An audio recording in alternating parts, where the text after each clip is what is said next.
लक्ष्मीनाथसमारम्भां नाथयामुनमध्यमाम् अस्मदाचार्यपर्यन्तां वन्दे गुरुपरम्पराम्।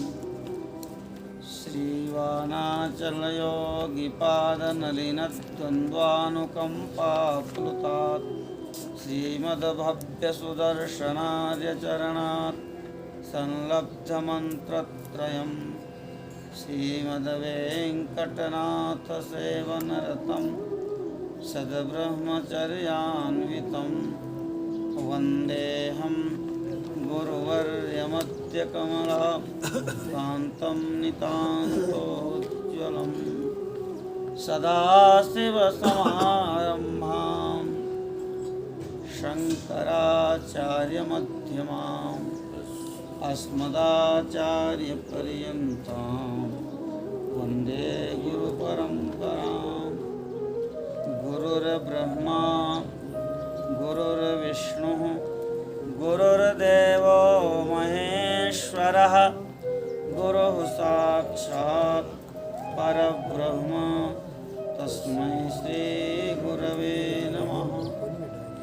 अखण्डमण्डलाकारं व्याप्तं येन चराचरं तत्पदं दर्शितं येन तस्मै श्रीगुरवे नमः। अज्ञानतिमिरान्धस्य ज्ञानाञ्जनशलाकया चक्षुरुन्मीलितं येन तस्मै श्रीगुरवे नमः। श्री भद्रे विशाल भगवान की जय हो। श्री आदि केदारेश्वर महादेव भगवान की जय हो। मर्यादा पुरुषोत्तम राघवेंद्र सरकार की जय हो।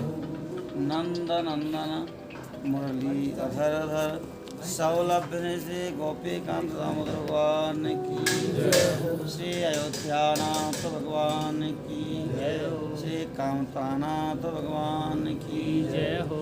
गंगा यमुना सरस्वती सरयू अलकनंदा मैया की जय हो। सत्य सनातन वैदिक धर्म की जय हो। श्री भाष्यकार भगवान की श्रीवान मामलय तोतादिर स्वामी महाराज की। ब्रह्मा सावित्री पीठाधीश्वर पूज्यपाद स्वामी महाराज की। सद्गुरुदेव भगवान की। श्री वेदव्यास भगवान की। श्री शिव महापुराण की। काशी विश्वनाथ भगवान की। मैया अन्नपूर्णा की। सब संतन की सब भक्तन की जय जय श्री सीताराम जय जय श्री राधे श्याम। नमः पार्वती पतये हर हर महादेव।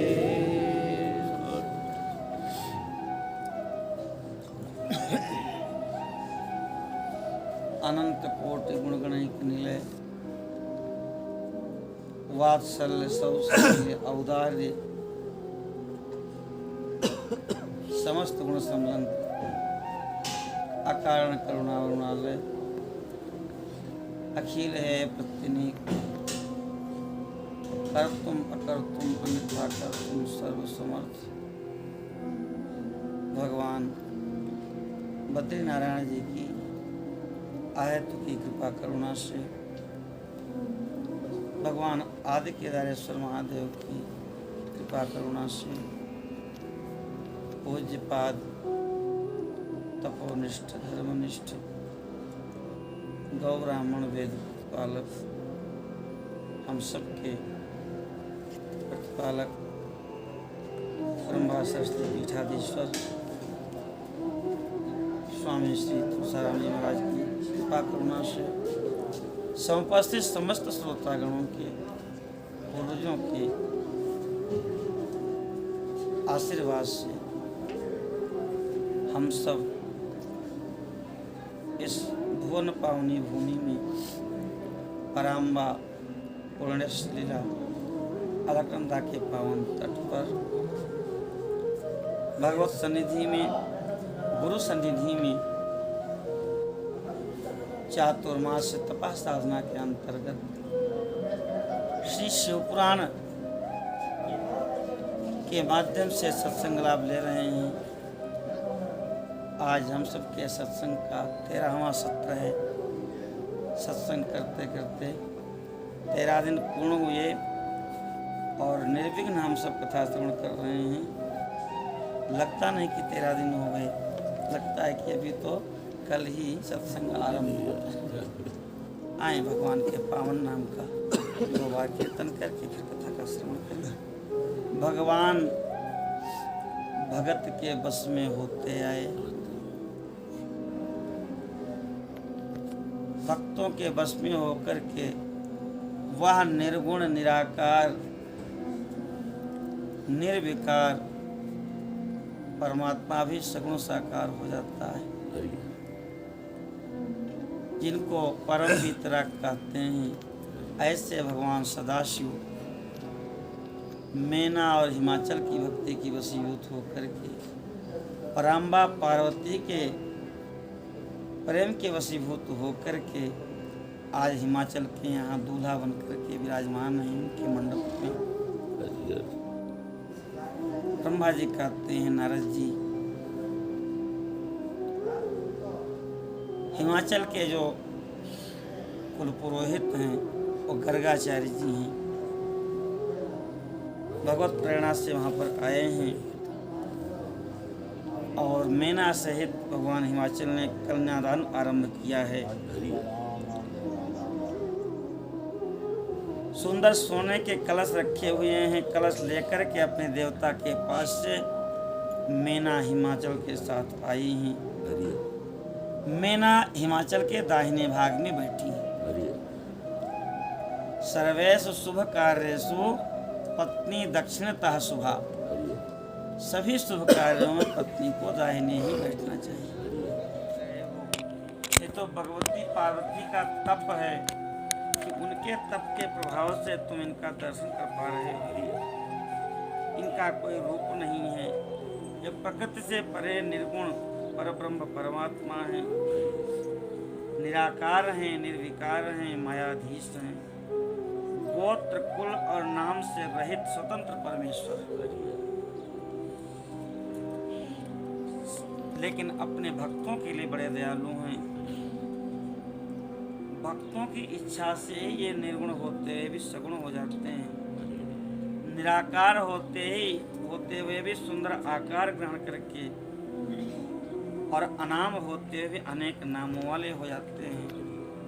एक गोत्रहीन होते हुए भी उत्तम गोत्र वाले हो जाते हैं। कुलहीन होकर के भी परम कुलीन हैं और पार्वती की तपस्या से आज तुम्हारे जामाता बने हैं। हे गिरिश्रेष्ठ, यह परमेश्वर अपनी लीला से संपूर्ण जगत को मोहित कर रहे हैं। तो तुम्हारी तो बात ही क्या, कोई कितना भी बुद्धिमान क्यों न हो, वह शिव जो को ठीक ठीक जान नहीं सकता। ब्रह्मा जी कहते हैं, नारद जी ने कहा कि हे महाशय, तुम अपनी बेटी का हाथ शिव जी के हाथ में दे दो। सगुण महेश्वर और शिव का गोत्र नाद है। नाद जो ओम का नाद है, क्योंकि नाद से उनको जाना जा सकता है, उसे प्रकट होते हैं। शिव नादमय है और नाद शिवमय है। क्या श्रोता, सच्ची बात है, नाद और शिव में कोई अंतर नहीं। समाहितात्मनो ब्रह्मण ब्रह्मणः परमेष्ठिनः हृदयाकाशात् भून्नादो वृत्तिरोधात् विभाव्यते। ब्रह्मा जी को जब कुछ नहीं दिखा, उन्होंने अपने मन को समाहित किया, शांत किया और फिर अपने हृदय रूपी आकाश में देखा तो एक नाद हो रहा है। आकाश का गुण है शब्द, आकाश की परमात्मा है शब्द। जब कुछ नहीं होता, जो रिक्त स्थान, उसी का नाम है आकाश। और वहाँ एक सहज ध्वनि होती है, सहज एक नाद है। कहते उसमें और शिव में कोई अंतर नहीं, वह सबसे उत्कृष्ट हैं। ब्रह्मा जी कहते हैं ऐसी बात सुनकर के हिमाचल का सारा विस्मय जाता रहा। नारद जी को बहुत बहुत उन्होंने साधुवाद दिया और सबने प्रसन्न होकर के आत्मत्व स्वरूप उत्तम भाव से ही जानने योग्य हैं, ऐसे भगवान शिव का दर्शन किया। हिमाचल कहते हैं इमाम कन्याम तुभ्यमहं ददामि परमेश्वर, भार्यार्थं परिगृह्णीष्व प्रसीद सकलेश्वर। हे परमेश्वर, मैं अपनी कन्या आपको धर्मपत्नी बनाने के लिए, धर्म के लिए प्रदान करता हूँ। ये आपकी सहधर्मिणी हो और आप संतुष्ट हों। ऐसा कह करके हिमाचल ने अपनी बेटी का हाथ रुद्र के हाथ में दे दिया। भगवान शिव भी प्रसन्न हैं। वेद मंत्र के उच्चारण पूर्वक उन्होंने जगत जननी पार्वती का हाथ अपने हाथ में ले लिया। कोदात कस्मा अदात कामो अदात, कामाय आत्मदात कामो दाता, कामः प्रतिगृहीता कामयि तत्ते। एक काम संबंधी मंत्र का पाठ किया, क्योंकि ये लौकिक लीला है, इसमें तो जो लौकिक विधान करना पड़ता है। उनके कन्यादान होते महान आनंद उत्सव मनाया जाने लगा। पृथ्वी अंतरिक्ष स्वर्ग में भी जय जयकार का शब्द होने लगा। सब के सब गंधर्व गण गायन करने लगे, अप्सराएं नृत्य करने लगीं और हिमाचल में भी परम आनंद का अनुभव करते हैं। ब्रह्मा जी, विष्णु, इंद्र, देवगण सब के सब हर्ष से भर गए हैं। सबके मुखारबंद खिल गए। सारे देवता बहुत प्रयासरत थे कि भगवान शिव का और पार्वती का विवाह हो जाए। अनेक प्रकार के द्रव्य अर्पित किए हिमाचल ने।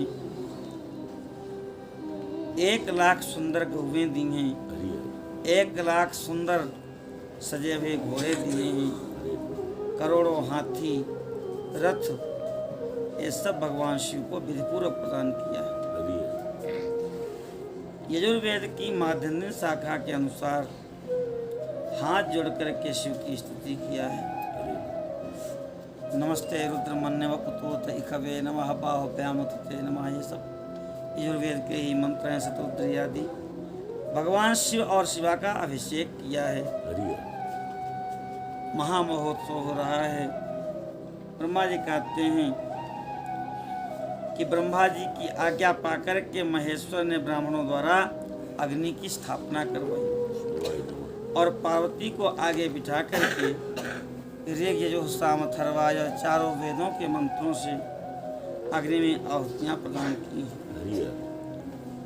उस समय पार्वती के जो बड़े भाई हैं मैनाक, उन्होंने वो जो लावा दिया जाता है उसकी अंजलि दिया है। लोकाचार का आश्रय लेकर के भगवान शिव और पार्वती ने अग्नि की परिक्रमा किया है। फिर शिव की आज्ञा से समस्त मुनियों ने शिव और शिवा के विवाह का जो शेष कार्य था वह संपूर्ण किया। दोनों दंपतियों के मस्तक का मस्तकाभिषेक हुआ है। ब्राह्मणों ने आदर पूर्वक ध्रुव तारा का दर्शन कराया। ध्रुव तारा का दर्शन कराने का मतलब तुम्हारा दाम्पत्य जीवन ऐसे ध्रुव बना रहे। अरुणधति तारा का दर्शन कराया जाता है। और इसके बाद आदर पूर्वक हृदयालंबन का कार्य किया। एक दूसरे के हृदय का स्पर्श करके हृदय आलभे स्वस्ति वाचन हुआ है। और उसके बाद भगवान शिव ने भगवती के मांग में सिंदूर दान प्रदान किया। उस समय जगत जननी गिरिराज नंदिनी उमा की शोभा अपूर्व थी, अवर्णनीय थी। ब्राह्मणों के आज्ञा से शिव दंपति एक आसन पर बैठ गए हैं और भक्तों के चित्त में अपार आनंद हुआ है। उसके बाद ब्रह्मा जी की आज्ञा से हवन हुआ है। इस संसव प्राशन तो हवन करके कटोरी में ये गिरा देते, उसको प्राशन किया। इसके बाद शिव जी ने ब्रह्मा जी को पूर्णपात्र का दान किया है। पूर्णपात्र का दान ब्रह्मा जी का ही होता है, ये कि चाहे छोटा हो चाहे बड़ा हो, पूर्णपात्र का दान किया। भगवान शिव ने आचार्य को गोदान किया है। बड़े बड़े दान बताए गए हैं, सब संपन्न हुए हैं। सभी ब्राह्मणों को 100 स्वर्ण मुद्राएं प्रदान की भगवान शिव ने। करोड़ों रत्न बांटे हैं। कहते हैं उस समय देवता एक दूसरे चराचर जीव अपने आप प्रसन्न हुए हैं और भगवान शिव की जय हो, भगवती पार्वती की जय हो, लोकाश्रय विश्वनाथ भगवान की जय हो। मांगलिक गीत हो रहे हैं और उसके बाद सब लोग भगवान शिव और गिरिजा से आगे लेकर के अपने अपने जन्माश्रय में आ गए हैं। शिव और पार्वती को लेकर के सखियां कोहबर में गई हैं। उस समय परमानंददायक मांगलिक गीत हो रहे हैं। स्त्रियां दंपति को लेकर के कौतुकागार में गई हैं, लोकाचार संपादन किया और उसके बाद सब स्त्रियां उनको लेकर के केले गृह में पहुंची हैं, जहां पर ससुराल की और भी सालियां हैं, सरजें हैं। कुछ हंसी मजाक करके और शिव जी के गांठ खोलने आदि का कार्य संपन्न कर। कहते हैं कि कोहबर में जब शिव जी जाने लगे तो सखियां जाने ही नहीं दे रही थी, नेग मांग रही थी। अब भोलेनाथ के पास नेग क्या दें, चुपचाप खड़े थे। तब तक जटा में सर्प था, उसको क्रोध आ गया और उसने एक बार जो फुफकारा तो सब के सब किनारे हो गए और शिव जी अंदर प्रवेश कर दिया। 16 दिव्य नारियां वहाँ पर आई हैं कोहबर में उनको क्रीड़ा कराने के लिए। वह 16 नारियां कौन हैं यह शिव महापुराण में बताया गया है। पहली तो सरस्वती जी, दूसरी लक्ष्मी, तीसरी सावित्री, गंगा, अदिति, सची, लोपामुद्रा, अरुंधति, अहल्या, तुलसी, स्वाहा, रोहिणी, स्वयं पृथ्वी, शत्रुपा जी, संज्ञा और रति। इनके साथ और भी देवांगनाएं हैं, देव कन्याएं, नाग कन्याएं, मुनि कन्याएं भी वहाँ पर पहुँची हैं। इतनी स्त्रियां थीं, वेदव्यास भगवान कहते हैं कि उनको गिनना संभव नहीं है। भगवान शिव और पार्वती के कौतुकागार कोहबर का जो लीला है वो कौन नहीं देखना चाहेगा। रत्नमय जड़ित सिंहासन पर शिव जी को बिठाया गया है। विवाह की विनोदपूर्ण बातें कर रही हैं सब। और भगवान शिव ने अपनी पत्नी पार्वती को मिष्ठान भोजन कराया, आचमन कराया है और कर्पूर युक्त सुगंधित तांबूल खिलाया है। उसी समय हाथ जोड़ करके कामदेव की पत्नी रति आई है और कहा, प्रभु अत्यंत दुर्लभ कार्य जो पार्वती का पाणी ग्रहण था वो आपने कर लिया है। अब बताइए कि मेरे जो पति कामदेव थे, जो केवल देवताओं के कार्य के लिए आपके पास गए थे, आपने उनको भस्म कर दिया। आप उनको जीवित कर दीजिए। यदि आप उनको जीवित नहीं करेंगे तो आपका भी विवाह ये कैसे सफल होगा।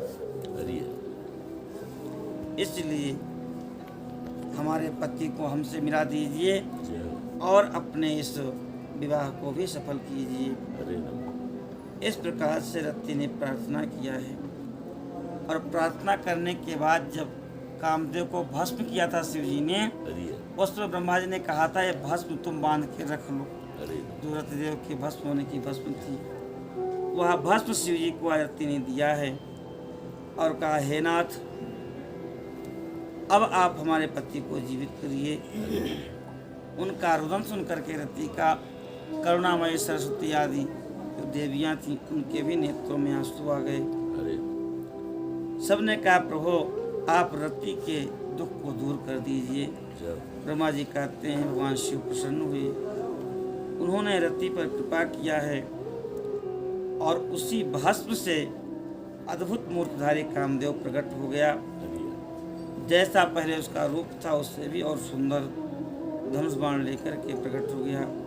शिव जी को प्रणाम किया है, बार बार उनकी स्तुति की है और अपने पत्नी के साथ विराजमान होकर के खड़ा हो गया। शिव जी कहते हैं कि हे कामदेव, अब हम तुमसे दुखी नहीं हैं, नाराज नहीं हैं, संतुष्ट हैं। तुम जो मांगो मैं तुम्हें वरदान देने के लिए तैयार हूँ। कामदेव ने कहा, प्रभु आप मेरे लिए आनंददायक हो जाइए, प्रसन्न हो जाइए और मैंने जो पूर्व काल में अपराध किया था उसको क्षमा कर दीजिए। स्वजनों के प्रति प्रेम, हमारे आपस में प्रेम बना रहे और अपने चरणों की भक्ति प्रदान कीजिए। भगवान शिव ने तथास्तु कहा है और कहा कि तुम अपने मन से भय को निकाल दो। द्वापर में पुनः भगवान कृष्ण की यहाँ रुक्मिणी की तरफ से तुम जन्म लोगे तब तुम्हारा नाम प्रद्युम्न होगा। कामदेव भगवान को प्रणाम करके बाहर आ गया है। उसने विष्णु ब्रह्मा सभी देवताओं को प्रणाम किया है। वास भवन में पार्वती को बाएं भाग में बिठा करके पुनः एक दूसरे को मिष्ठान्न खिलाया। शिव ने पार्वती को और पार्वती ने शिव को। उस समय सारे देवता अपने अपने जनवासी में चले गए हैं। भगवान शिव भी अपने जनवासी में गए हैं। उस समय वेद मंत्रों की ध्वनि हो रही है और 4 प्रकार के वाद्य बज रहे हैं। तत्, आनद्ध, सुशिर और घन, ये 4 प्रकार के वाद्य होते हैं। कहते तत् वह वाद्य होता है जो तार से बजता है, बीणा, सितार आदि, और जो चमड़े से मढ़ा जाए उसको आनद्ध कहते हैं। तबला, मृदंग, ढोलक, ये सब आनद्ध कहे जाते हैं। और जिसमें छेंद हो उनको सुशिर कहते हैं, जैसे बंसी आदि, शंख, बिगुल और हारमोनियम भी उसी में आती है, इसमें भी हवा भरी जाती है। और जो कांसे आदि के वाद्य हैं इनको ऐसे बजाते हैं, वो घन है, वो या घंटा बजाते हो घन के अंतर्गत आते हैं। सारे वाद्य बज रहे हैं। भगवान शिव ने लोकाचारवश मुनियों को सबको प्रणाम किया है। दूल्हा बने हैं तो सब बड़े बड़े उनको आशीर्वाद लेना है। भगवान शिव ने सबको प्रणाम किया है, श्री हरि को, और ब्रह्मा जी कहते हैं हमको भी मस्तक झुकाया। इसके बाद सब देवताओं ने भी भगवान भोलेनाथ की वंदना की है, जय जयकार हुई है। कहते हैं ब्रह्मा जी कि भाग्यवानों में श्रेष्ठ हिमवान ने अनेक प्रकार से बारातियों का स्वागत किया है और इसके बाद अपने पुत्रों को भेज करके शिव जी को भोजन के लिए बुलाया है। अनेक प्रकार से उनका स्वागत, चरण धुलाए गए और सुंदर वास में ठहराया गया है। मैना ने स्वयं रत्न सिंहासन पर बिठा के शिव जी को और अपने हाथों से उनको भोजन कराया है। सुंदर उनको आवास में ठहराया गया है। रात्रि बीतने पर सुबह सब उठे हैं। चतुर्थी कर्म आरंभ हुआ है। रोज जाने के लिए तैयार होते हैं, लेकिन हिमाचल की इच्छा नहीं होती कि शिव जी यहाँ छोड़ करके जाएं। यहाँ तो बारात विदाई का विधान है, लेकिन कहते हैं कि शिव जी जो है कैलाश हिमाचल के यहाँ ही रुक गए। अंत में हिमाचल राजी हुए हैं। मैना ने अपनी बेटी का हाथ शिव जी को दिया है और कहा है, कृपा निधि, मेरे शिवा बड़ी दुलारी है, भोली है, इसका पालन पोषण आप करना। अब कोई सास ससुर और तो है नहीं, जो कुछ है आप ही हैं। जय आप आशुतोष हैं। अरे पार्वती के सहस्रों अपराधों को भी आप क्षमा कर देना। अरे इसको बच्ची जान करके आपके चरणों की भक्ति कर रही है, ऐसा मान करके अरे इसको अपने चरणों में रखना। सोते जागते समय भी अपने महादेव के सिवा इसको किसी दूसरी चीज की सुधि नहीं रहती है। हे मृत्युंजय, आपकी भक्ति की बात सुनते ही इसके नेत्रों से अश्रुओं की धारा बहने लगती है, अरे और यदि कोई और बात सुनाए इसको तो जैसे बाहरी हो जाती है, इसको और कुछ सुनना अच्छा नहीं लगता। अरे ऐसा कहकर के मीना ने अपनी बेटी शिव जी को सौंप दी। कहते हैं उस समय माँ बेटी दोनों रोते हुए मूर्छित हो गई। अरे माँ कवि कालिदास जी ने शाकुंतल ग्रंथ लिखा है, नाट्य।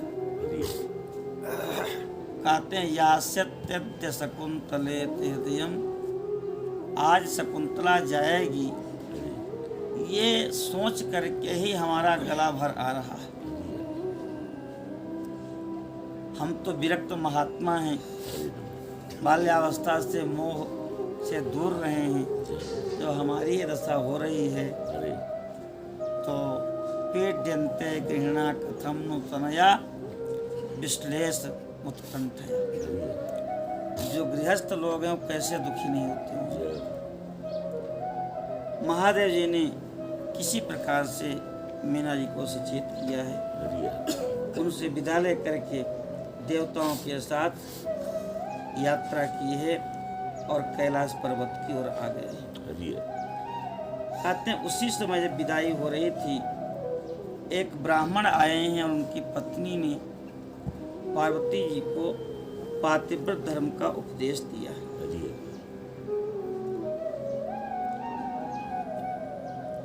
कहते हैं कि वो ब्राह्मणी कहती है कि राजकिशोरी, हम जो धर्म तुमको बताने जा रही हैं अरे या इस लोक और परलोक दोनों में सुख को देने वाला है, जय हो और जो इस धर्म को सुनते हैं उनको भी अनंत पुण्य की प्राप्ति होती है।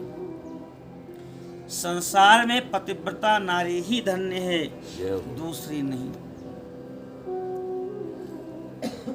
धन्य देश जहाँ बाहसुर सरे, और धन्य नारे पतिव्रत अनुसरी।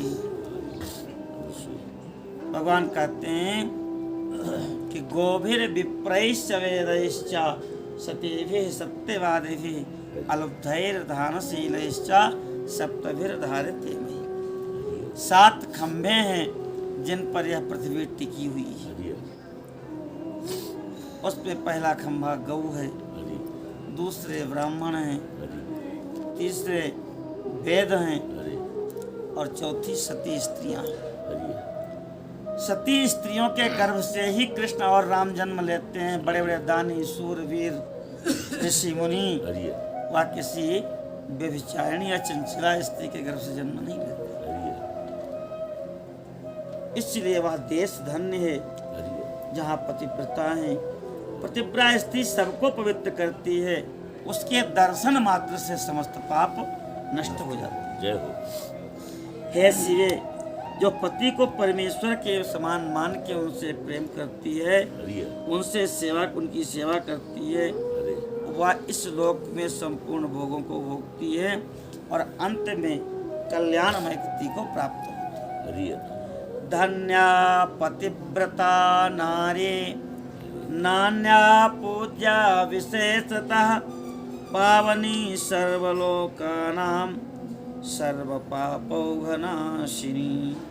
सेवते या पतिं प्रेम्णा परमेश्वरवच्छिवे, यः भुक्त्वाखिलान् भोगान् अन्ते पत्या शिवां गतिम्। अरे हे पार्वती, सावित्री, लोपामुद्रा, अरुंधति, शांडिली, शतरूपा, अनुसूया, लक्ष्मी, सुधा, सती, संज्ञा, सुमति, श्रद्धा, सेना और स्वाहा, ये बहुत सी सती साध्वी स्त्रियां हैं जिन्होंने सारे लोक को स्थिर करके रखा है। यथा सूर्यम सुवर्चला, नल की दमयंती हैं,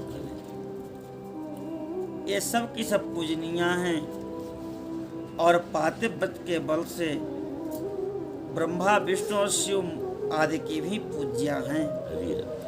अनुसुईया ने तो तीनों देवों को बालक ही बना दिया था, इसलिए तुमने अपने पति शंकर को सदैव परमेश्वर मान के सेवा करनी चाहिए।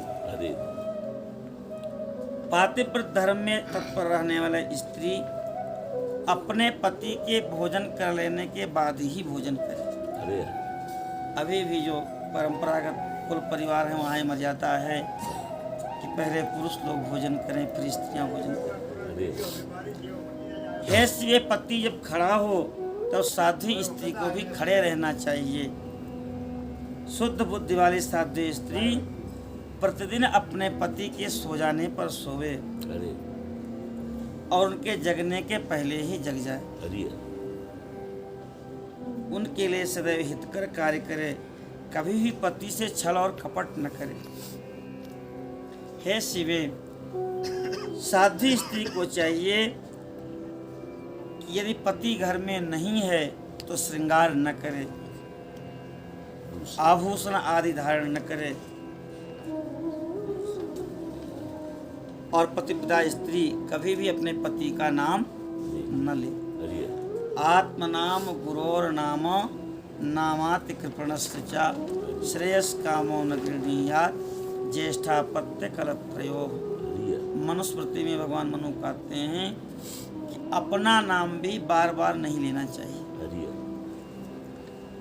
और अपने से बड़ों का नाम भी, पिता है चाहे बड़े भाई हैं चाहे गुरु का मतलब अपने से बड़े,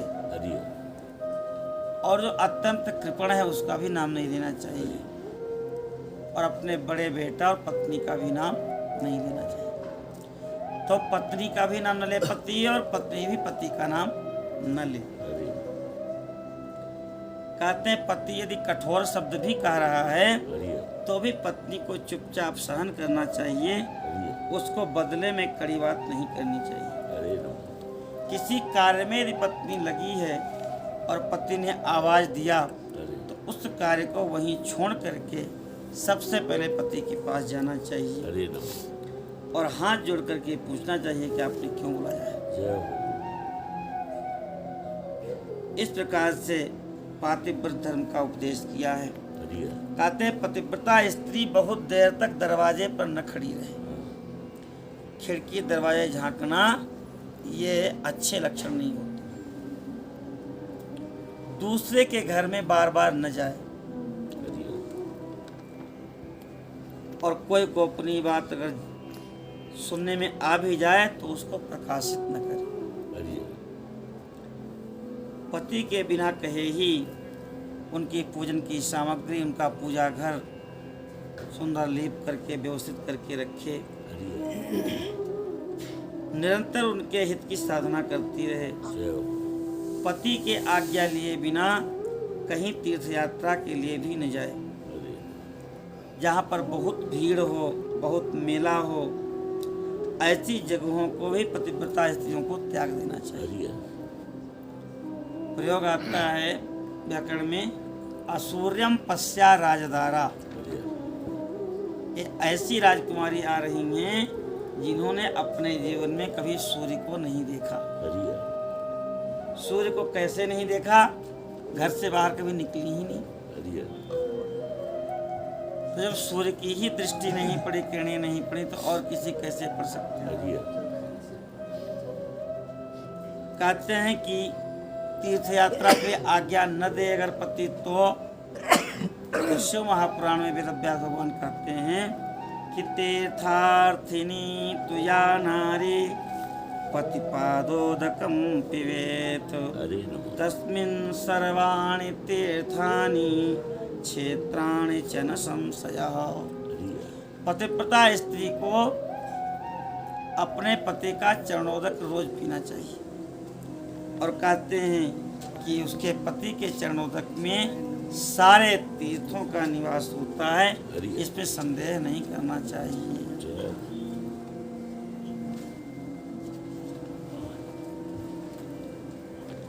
तो संत भगवान की आइए कहते हैं पतिव्रता स्त्री को पति का उच्छिष्ट ही खाना चाहिए। हरि पति जो कुछ दे दे उसी को महाप्रसाद मानकर सुधारी करे। हरि देवता, पितर, अतिथि और भी भिक्षु समुदाय के लिए अन्न का भाग दिए बिना कदापि भोजन न करे। आ जाए इधर आ जाए। अच्छा तो भगवान की कहते हैं कि जो पाते पर धर्म में स्थित गृह देवी है वह घर की सामग्री को व्यवस्थित रखे, सदैव प्रसन्न रहे हरि और आय से अधिक कभी व्यय न करे। जय कभी भी पति को खर्चे को लेकर के चिंतित न होना पड़े। हरि घर में कोई सामग्री कम हो जाए खाने की तो अचानक पति को सूचना न दे, हरि पहले से ही कहना शुरू कर दे कि यह सामग्री नहीं है और 2-4-6 दिन में आ ही जाएगी। हरि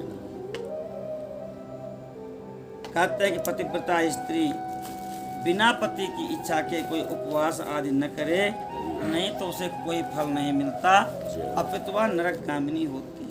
हरि अगर पति किसी कार्य में लगा है या अपने परिवार या मित्रों से मनोरंजन ही कर रहा है तो उस समय भी पतिव्रता स्त्री को व्यवधान नहीं करना चाहिए। हरि नमः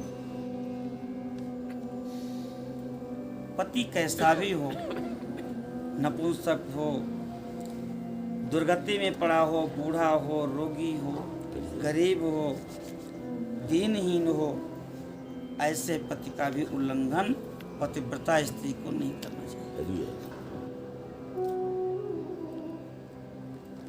आर्तव होने पर, ऋतुकाल आने पर 3 दिन तक वह अपने पति को अपना मुख न दिखाए। हरि इससे महान पुण्य की प्राप्ति होती है, तप की रक्षा होती है और यदि ऐसा करती है तो पति की आयु क्षीण होती है। जय चौथे दिन स्नान करके भगवान सूर्य का दर्शन करके ही पति को प्रणाम करना चाहिए। हरि यही पतिव्रता स्त्री का लक्षण है। जय पति की आयु बढ़ाने वाले जितने भी व्रत हैं उनको पतिव्रता स्त्री को करना चाहिए। हरि हल्दी, सिंदूर, काजल, मांगलिक आभूषण इन सब को पति के लिए करना चाहिए। कहते हैं कि जो उल्टा स्त्रियां हैं, जो धोबिन हैं, ऐसी स्त्रियां जो कई स्त्रियों के संपर्क में रहती हैं, ऐसी स्त्रियों से पतिव्रता स्त्री को बचना चाहिए। हरि सन्यासिनी और भाग्यहीना स्त्रियों से भी पतिव्रता स्त्री को बचना चाहिए। जय ऐसे स्त्रियों को कभी अपनी सखी सहेली न बनाओ। हरि जो स्त्रियां अपने पतियों से द्वेष करती हैं, हरि ऐसी स्त्रियों से भी पतिव्रता स्त्री को मेलजोल नहीं करना चाहिए। हरि नमः स्त्री को अकेले कभी नहीं खड़ी होना चाहिए और नग्न अवस्था में कभी स्नान नहीं करना चाहिए। जय वस्त्र पूरे शरीर पर रहें, जय सचैल स्नान करें, सारे कपड़े उतार के स्त्रियों को या पतिव्रता स्त्री को नहाने का विधान दूंगा। हरि सती स्त्री ओखली, मूसल, झाड़ू, सिर, जांत इनके ऊपर कभी न बैठे, हरि चौखट पे न बैठे और सहवास के अलावा कभी भी पति के सामने धृष्टता न करे। जय जिस जिस वस्तु में पति की रुचि हो उसी से प्रेम करे हरि और पति को जो अच्छा न लगता हो उसको भूल करके भी न करे। हरि राजकुमारी होने पर भी देवहूति ने सारे आभूषण उतार करके, और जैसे कर्दम ऋषि तपस्या कर रहे थे वैसे ही तपस्या करने लगी थी। पति यदि दुखी है तो अपने भी उस समय दुख का अनुभव करे। पुण्यात्मा पतिव्रता स्त्री संपत्ति और विपत्ति में पति के साथ एक जैसे रहे, मन में कभी भी विकार न आने दे, संपत्ति विपत्ति में पति के साथ रहे। हे देवश्री, पतिव्रता स्त्री के लिए एक पति ही ब्रह्मा विष्णु और शिव से भी अधिक माना गया है। उसके अपना पति ही सर्वेश्वर है। विधेर विष्णु हराद्वापि पतिरेकोधिको मतः पतिव्रताया देवेशि स्वपति शिव एव च। कहते हैं कि पति की आज्ञा के बिना जो स्त्रियां उपवास व्रत आदि करती हैं वह पति की आयु को क्षीण करती हैं और मरने पर नरक को जाती हैं। जो कठोरता पूर्वक अपने पति को क्रोध में आके उत्तर देती हैं वह अगले जन्म में गांव की कुतिया होती हैं और भूखते घूमती हैं। पति को कठोर शब्द नहीं कहना चाहिए। और कहते हैं निर्जन वन में सियारिन होती हैं, हुआ करती रहती हैं। इसलिए पति के ऊपर क्रोध करके कठोर शब्द नहीं बोलना चाहिए। कभी भी स्त्री को पति से ऊंचे आसन पर नहीं बैठना चाहिए। सदैव पति से नीचे आसन पर बैठे। दुष्ट पुरुष से न कभी बात करे और न कभी उससे व्यवहार करे। तो चंचल या चरित्रहीन प्रवृत्ति के पुरुष हैं, ऐसे पुरुषों से भूल करके भी संवाद न करे, किसी की भी निंदा न करे और कभी भी किसी से कलह न करे। अपने से बड़ों के निकट उच्च स्वर में न बोले। जो बाहर से पति को आते देखे तो तुरंत उनके लिए जल, अन्न, भोजन, आसन आदि की व्यवस्था करे। जो अपने पति के चरणों को दबाती है, मधुर वचन बोलती है, उनको संतुष्ट रखती है, तो उससे तीनों लोकों के सारे देवता पितर अपने आप प्रसन्न हो जाते हैं। अतः नारी को सदा अपने पति का पूजन आदर करना चाहिए। भर्ता देवो गुरुर्भर्ता धर्म तीर्थ व्रतानि च तस्मात् सर्वं परित्यज्य पतिमेकं समर्चयेत्। पतिव्रता स्त्री के लिए अपना पति ही देवता है, वही गुरु है। पति ही धर्म है, पति ही तीर्थ है, पति ही व्रत है। इसलिए पतिव्रता स्त्री को सबको त्याग करके एक पति की ही अर्चना करनी चाहिए। जो उल्टा स्त्रियां पति का त्याग करके एकांत में विचरण करती हैं, व्यभिचार बुद्धि रखती हैं, कहते हैं वृक्ष के खोखले में जो वृक्ष का कोटर होता है उसमें शयन करने वाली उल्लू की होती हैं। उल्लू की योनि में उनका जन्म होता है। जो पराये पुरुष को कटाक्ष से देखती हैं, तिरछी दृष्टि से, वो आँचा ताने वाली जो दृष्टि होती है, तिरछी आँख हो जाती है, ऐसा हो जाता है। पति को छोड़कर जो स्त्री अकेले ही मिष्ठान खाती है वह गांव की सुकरी होती है। अनेक प्रकार से बताया है। हे पार्वती, लोक में वह माता धन्य है और वह पिता धन्य है और वह पति भी धन्य है जिसके कुल में पतिव्रता स्त्री आती है। पतिव्रता अपने पुण्य से पिता का कुल, माता का कुल और पति का कुल, तीन कुलों का उद्धार कर देती है। सा धन्या जननी लोके सधन्यो जनकः पिता धन्या सच पतिर्यस्य गृहे देवी पतिव्रता पितृवंश्याः मातृवंश्याः पतिवंश्यास्त्रयस्त्रयः पतिव्रतायाः पुण्येन स्वर्गे सौख्यानि भुज्यते। तीनों कुलों का उद्धार करके वह पतिव्रता फिर स्वर्ग के सुख को प्राप्त करती है। पतिव्रतायाश्चरणो यत्र यत्र स्पृशेत् भुवं तत्र तत्र भवेत् सा हि पापहन्त्री सुपावनी। अद्भुत महात्म्य पतिव्रता स्त्री का। कहते पतिव्रता स्त्री अपना चरण जहाँ रख देती है वह भूमि पवित्र हो जाती है, वह भूमि तीर्थ रूपा हो जाती है। उत्तम केयस्त बस मन माही सपन्युवान पुरुष जगनाही। उत्तम पतिव्रता वह है जो अपने पति के अलावा किसी को पति मानती ही नहीं। एकमात्र पति अपने पति को मान के और वह दूसरे को, और जो मध्यम है वो है मध्यम पर पति देखहीं कैसे भ्राता पिता पुत्र निज जैसे। जो मध्यम कोटि की पतिव्रता स्त्रियां हैं वह अगर पिता की उम्र के पुरुष हैं तो उनको पिता के समान मानती हैं, और यदि अपनी उम्र के हैं तो उनको भाई मानती हैं। भ्राता पिता पुत्र निज जैसे, अगर छोटे हैं तो अपने बेटे के समान मानती हैं। बिनु अवसर भयते रह जोए जान्यो अधम नारी जग सोई। अवसर नहीं मिला या भय के कारण किसी पुरुष से मिल नहीं पाई और उसका जीवन बच गया, उसको भी पतिव्रता मानते हैं, लेकिन वो अधम पतिव्रता है।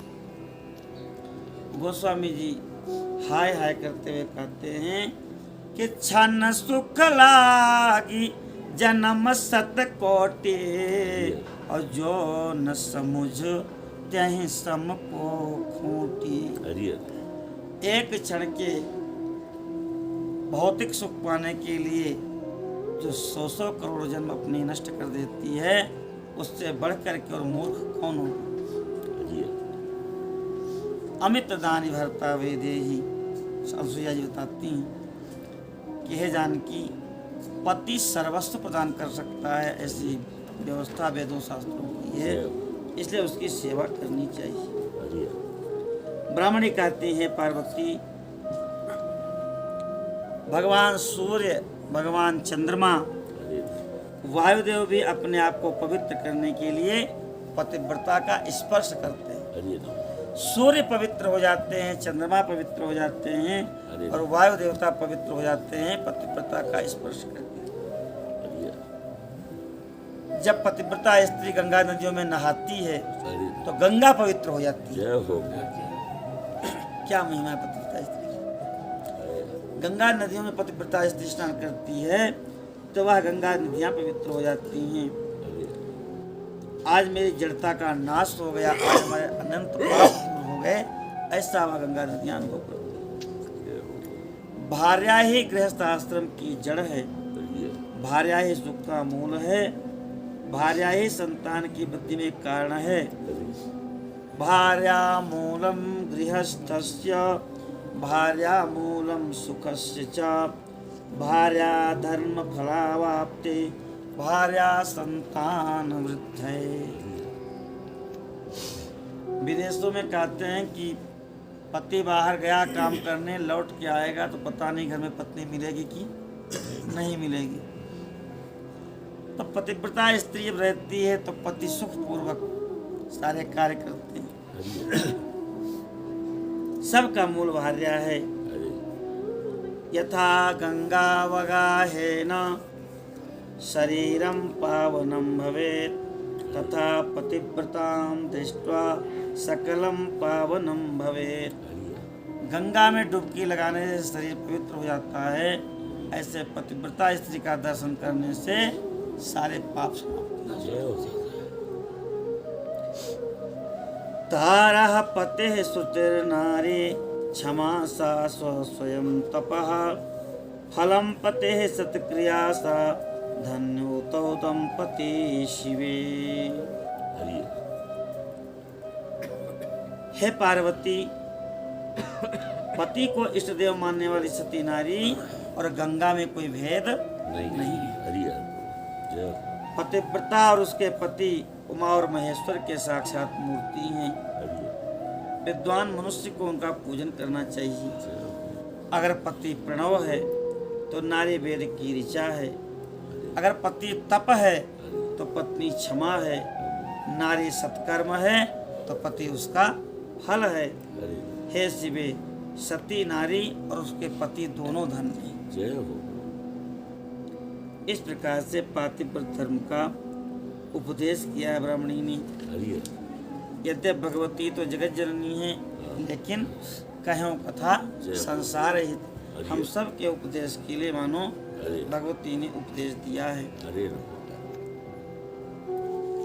ब्रह्मा जी कहते हैं कि ब्राह्मणी ने पातिव्रत धर्म की शिक्षा देने के बाद महारानी मीना से कहा कि अब बेटी को विदा कीजिए। हरि धैर्य धारण करके मीना जी ने बुलाया है। बार बार गले से लगा करके रोने लगी। हरि मीना और शिवा दोनों बार बार रो रो करके मूर्छित हो जा रही हैं। देव पत्नियां भी विदा करते समय रुदन कर रही हैं। हरि कहते हैं उस समय परम वितरागी शिव जी भी रो पड़े। हरि उन माँ बेटियों को सबको रोते देख करके शिव जी के भी नेत्रों से अश्रुधारा बहने लगे। और कौन दूसरा होगा हरि जो चुप रह सकता है। उत्तम ब्राह्मणों के साथ हिमाचल शीघ्र वहाँ आए हैं। हरि अपनी बेटी को हृदय से लगाया है। बारंबार विलाप कर रहे हैं और कहते हैं कि बेटी अपने कुल के धर्म की रक्षा करना। हरि माता पिता गुरु को प्रणाम किया। यद्यपि वो महामाया हैं, उनके लिए कुछ नहीं है, फिर भी सभी भाभियों से मिलके रोती हैं, भाइयों से मिलके रोती हैं। उसी समय ब्राह्मणों ने कहा कि अब समय निकला जा रहा है, मुहूर्त जो है वो निकला जा रहा है, इस समय में तो चल ही देना चाहिए।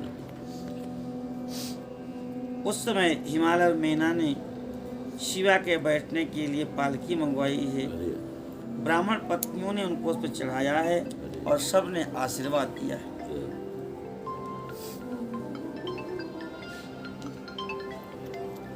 सबको प्रणाम करके भगवती और शिव ने यात्रा किया है। भगवान शिव कैलाश पहुँचे हैं और कहे देवेश्वरी, तुम सदा से मेरी प्राण प्रिया हो। अगर तुमको पूर्वजन की कोई बात याद हो तो बताओ। ऐसा सुनते ही भगवती ने कहा, मुझे स्मरण है, लेकिन इस समय मैं कुछ कहूँगी नहीं। ऐसी बात सुनकर के भगवान भोलेनाथ बड़े प्रसन्न हुए हैं। भगवान ब्रह्मा विष्णु जो गए थे उनको सुंदर भोजन कराया है और फिर सब देवता भी वहाँ से विदा होकर के अपने अपने लोक को गए हैं। बोलो वैष्णव भगवान की जय हो। इस प्रकार से भगवान शिव का विवाह संपन्न हुआ है। कहते हैं कि ये शिव और पार्वती का विवाह जो सुनते हैं उनके घर में भी मंगल होता है। वंदे वंदन तुष्टमान समति प्रेम प्रियम प्रेमदम पूर्णं पूर्णकरं प्रपूर्ण निखिले स्वर्गैकवासं शिवं सत्यं सत्यमयं त्रिसत्यविभवं सत्यप्रियं सत्यदं विष्णुब्रह्मनुतं स्वकीयकृपयो पाताकृतिं शंकरम्। रुद्र संहिता का पार्वती खंड पूर्ण हुआ। अब जो चौथा खंड है उसको कहते हैं कुमार खंड। कुमार का प्राकट्य होगा।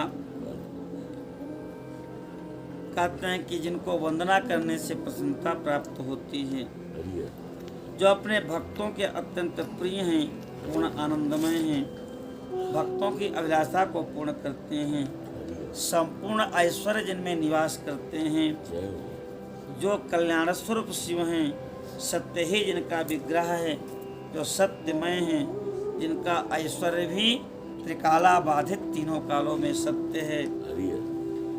जो ऐश्वर्य आज है कल नहीं रहेगा, उस ऐश्वर्य का होना न होना बराबर होता है। हरि हर। ऐश्वर्य तो वही है जो तीनों कालों से बाधित न हो, एक रस ऐश्वर्य बना रहे। ऐसे त्रिकाला बाधित ऐश्वर्य को भगवान शिव हैं, जिनको सत्य प्रिय है, जो सत्य के प्रदाता हैं। जय हो। ब्रह्मा विष्णु आज उनकी स्तुति करते हैं।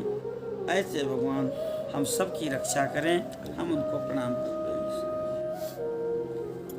आत्माराम होकर के भी भक्तों की इच्छा से और देवताओं की इच्छा से पुत्र की उत्पत्ति के लिए भगवान शिव ने विवाह किया। हरि हर।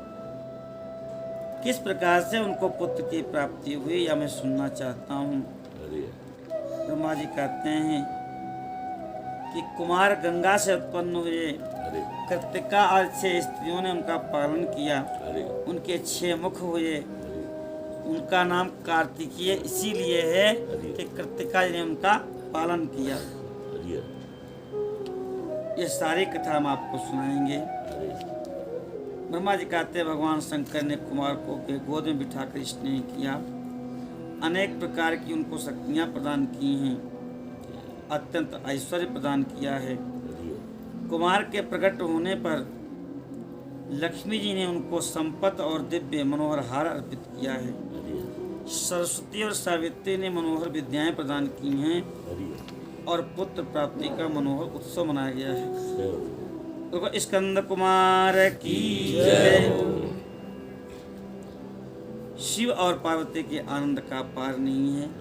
उसी समय देवताओं ने भगवान शिव से कहा, प्रभु यह तारकासुर कुमार के हाथों ही मारा जाने वाला है, इसीलिए ये उत्पन्न हुई हैं। हरि हर।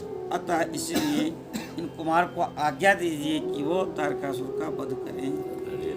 ब्रह्मा जी कहते हैं, ये सुन करके शिव जी का हृदय दयार्द हो गया। जय हो। अभी तो तत्काल छोटे से हैं कुमार जी, हरि हर। लेकिन फिर भी शिव जी ने तारक का वध करने के लिए कुमार को देवताओं को सौंप दिया, हरि हर। जैसे दशरथ जी ने सौंपा था। जय हो। कुमार को सौंप दिया देवताओं को, ले जाइए तारकासुर का वध करवाइए। हरि हर। ब्रह्मा विष्णु सभी देवता एकत्र होकर के कुमार को आगे करके उस पर्वत से चल दिए हैं। हरि हर। भगवान श्री हरि जानते हैं कि ये निश्चय ही उस तारकासुर का वध कर देंगे। हरि हर। भगवान शिव के तेज से भावित होकर के सेनापतित्व में तारक का संहार करने के लिए आए हैं। जय हो। और उधर तारकासुर ने भी जब सुना कि देवता युद्ध के लिए आ रहे हैं, तो वह भी विशाल सेना के साथ वहां पर आ गया है।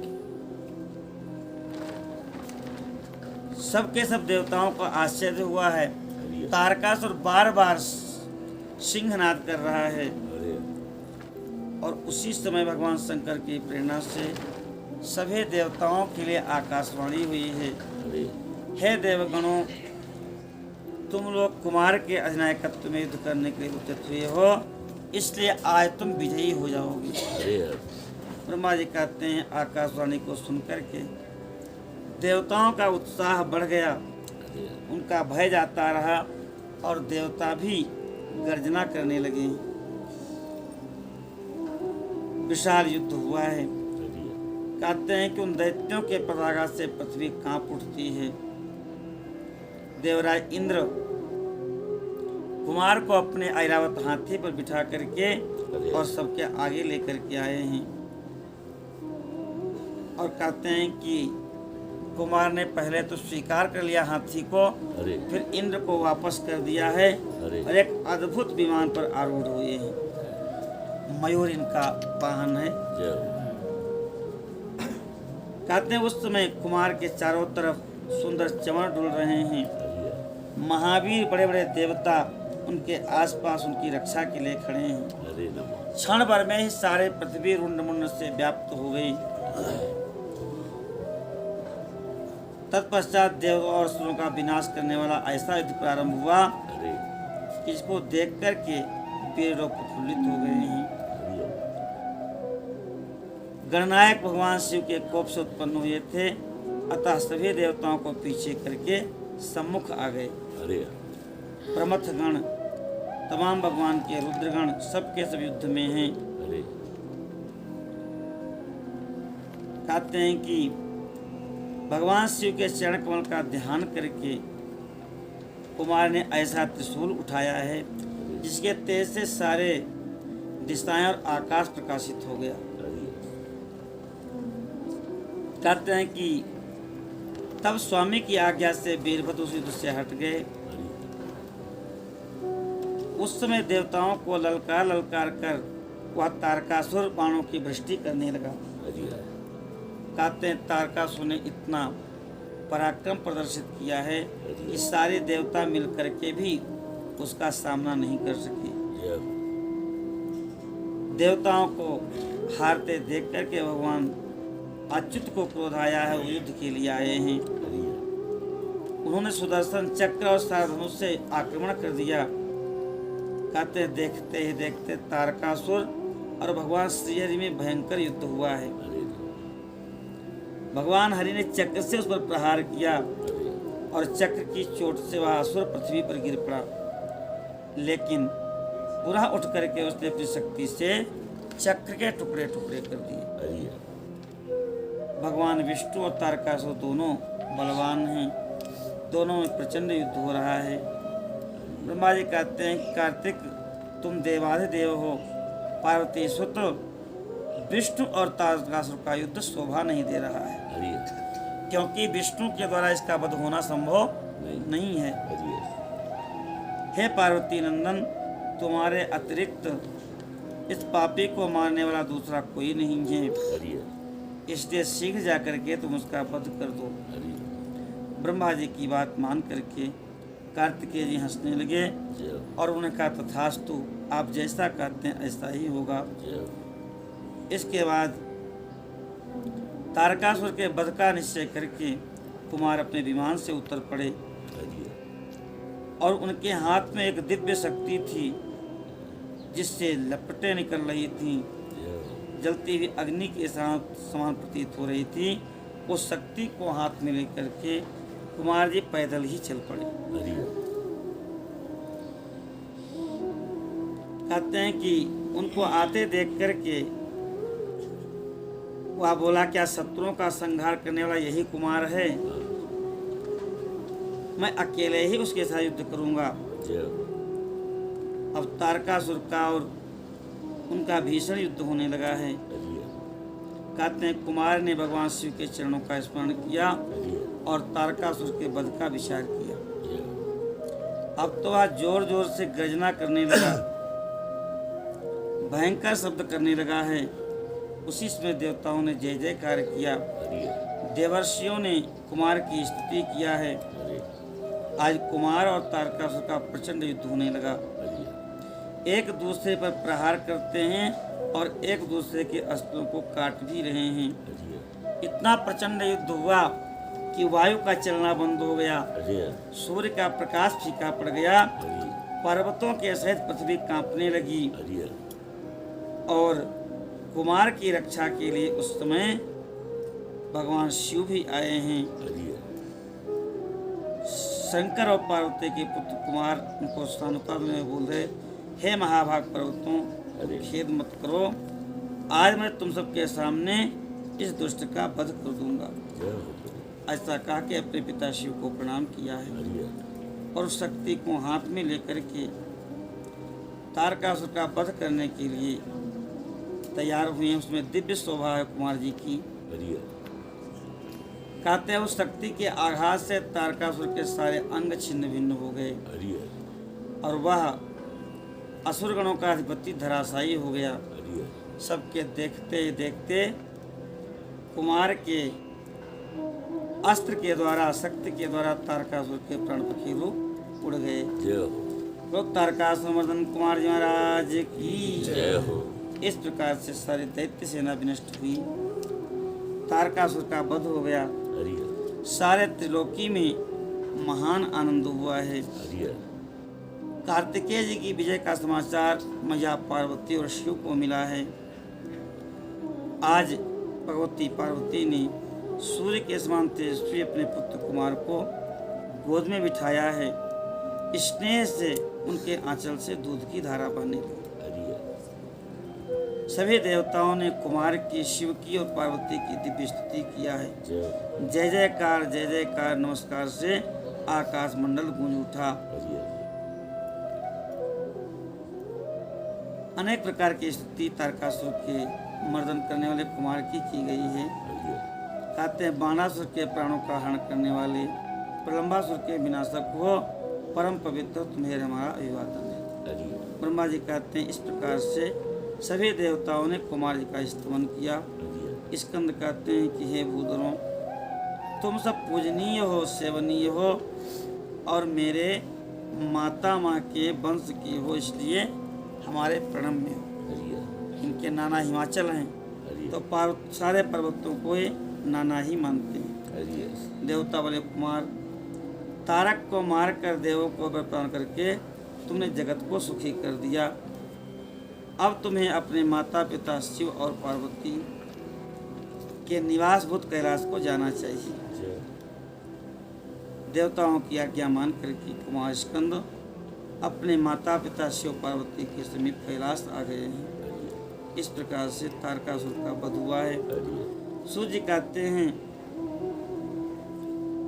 कि हे ऋषियों, नारद जी पूछते हैं कि हे देवदेव, हे ब्रह्मा जी, आप तो प्रजा के स्वामी हैं।